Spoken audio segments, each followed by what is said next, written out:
Hello students, class 10th physics electricity chapter की अपनी numerical series चल रही है। उसका क्वेश्चन नंबर 13 आज हम सॉल्व करने वाले हैं और ये क्वेश्चन जो है वो एनसीईआरटी बुक का है। तो चलिए इस क्वेश्चन में समझते हैं क्या दिया हुआ। देखिए, इन द सर्किट डायग्राम, यानी कि डायग्राम हमारे पास गिवन है, given below. Suppose the registers R1, R2, R3 have the values 4 ohm, 6 ohm, 8 ohm respectively. यहाँ पे सारी वैल्यूज गिवन है।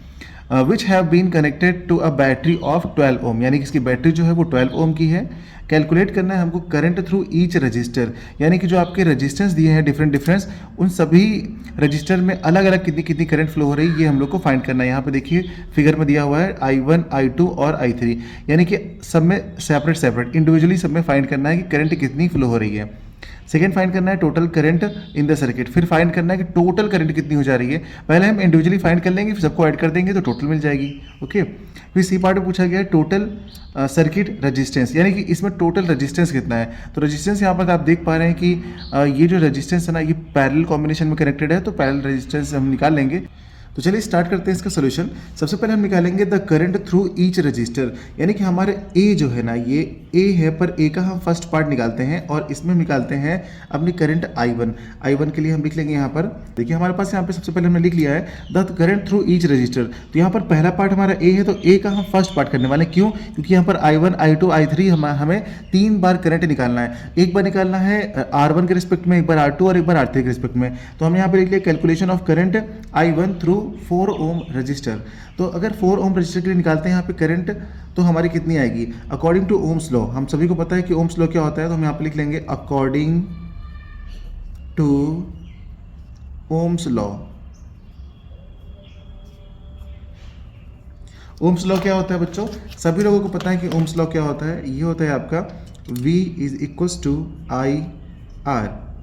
यहाँ से हम अगर I के रिस्पेक्ट में फॉर्मूला बनाते हैं तो ये हो जाएगा, तो I क्या हो जाएगा V/R। अब यहाँ पे क्या V की वैल्यू हमारे पास कितनी रखी, 12 वोल्ट, और रेजिस्टेंस हमारे पास कितना है 4 ओम, क्योंकि 4 ओम से हम पास करा रहे हैं। तो यहाँ पर जो हमारा फॉर्मूला बन जाएगा वो क्या बन जाएगा I1, क्योंकि हम यहाँ पे I1 है हमारा पहला करंट है, तो ये बन जाएगा I1 is equals to V की वैल्यू हम यहाँ पे कितनी पुट कर देंगे 12, और R1 नीचे बन जाएगा आपका R1 कितना है हमारा 4 ओम, तो यानी कि हम यहाँ पुट कर देंगे 4। अब इसको हम सॉल्व कर लेंगे तो हमारी करंट कितनी आ जाएगी 4 3 12, यानी कि 3 एम्पियर। फर्स्ट केस में जो हमारी करंट निकल के आई है I1, तो उसको हम साफ साफ लिख लेंगे I1 इज इक्वल्स टू जो हमारी निकली है वो निकली है 3 एम्पियर। तो ये 3 एम्पियर जो है ना, ये हमारी आ चुकी है करंट। पहला पार्ट तो अपना कंप्लीट हो गया। अब देखिए पहले पार्ट में सेकंड निकालते हैं। सेकंड हमें I2 के रिस्पेक्ट में निकालना होगा, तो इस बार हम फिर से वही निकालेंगे, लेकिन हम पूरा नहीं लिख रहे हैं। इस बार हम सिर्फ लिखेंगे थ्रू रेजिस्टेंस कितना R2, यानी कि थ्रू R2 रेजिस्टेंस। R2 कितना हमारा 6 ओम, थ्रू 6 ओम रजिस्टर। हम सिर्फ इतना ही लिखेंगे, लेकिन आप एग्जाम में पूरा लिखेंगे, ठीक है ना। Through 6 ohm resistor.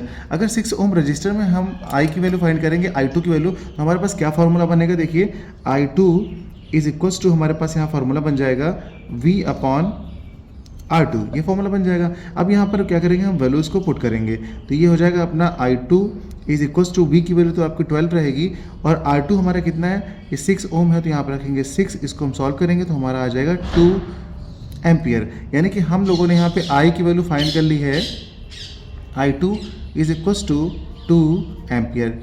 इस तरीके से हम लोगों ने अपनी I2 भी निकाल ली है, ये करंट I2। अब I3 निकाल लेते हैं, यानी कि तीसरी बार यहाँ से जब जा रही है हमारी करंट, तब वो कितनी होगी, तो इसको भी बड़ी आसानी से हम लोग मेजर कर सकते हैं।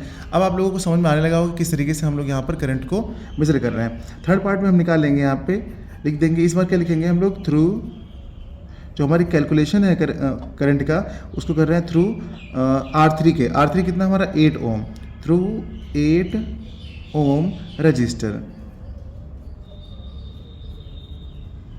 यानी कि हम यहाँ पर फाइंड कर रहे हैं करंट को जब वो पास होती है कहाँ से, 8 ओम से, तो कितनी है।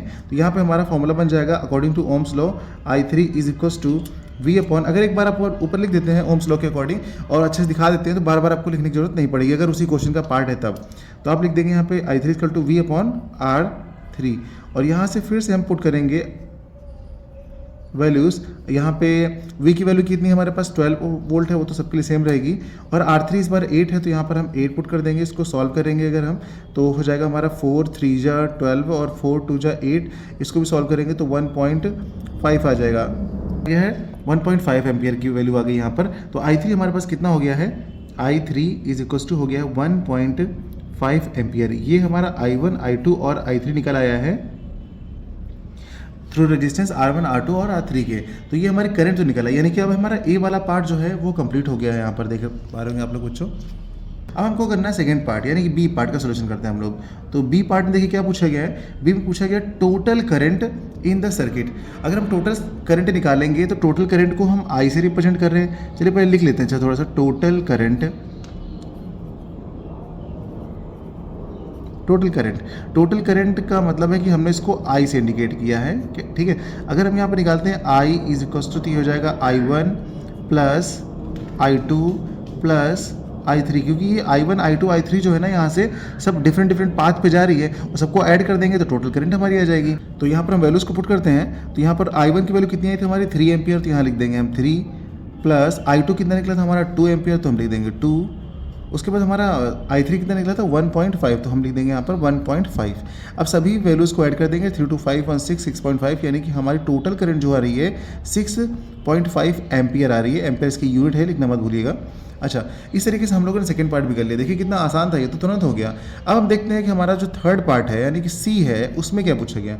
उसमें पूछा गया टोटल सर्किट रेजिस्टेंस, यानी कि इस जो सर्किट में आप देख पा रहे हैं टोटल रेजिस्टेंस कितना है। तो सबसे पहले आपको पता लगाना हो कि ये सीरीज़ में है या फिर पैरेलल में है। तो पैरेलल की खास बात देखिए ये होती है कि आप खुद सपोज कीजिए कि आप सर्किट पे चल रहे हैं, और आप जब चलना शुरू करेंगे तो जब आपके सामने कुछ ऐसे रास्ते आए जिनमें आप एक बार में नहीं जा सकते। जी देखिए, जैसे कि मान लीजिए यहाँ से ये रास्ता है और ये रास्ता है, आप एक समय में एक ही रास्ते में जा सकते हैं ना।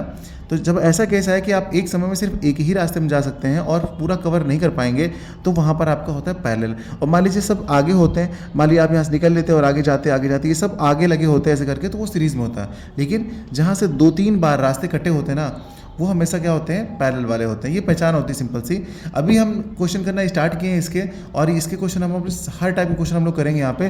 तो आप लोगों को यहाँ से सारा डाउट खत्म हो जाएगा कि भाई आखिर पैरेलल और सीरीज में क्या डिफरेंस होता है, ठीक है ना। तो अभी क्वेश्चन की शुरुआत हुई है बच्चों, भी देखते रहो।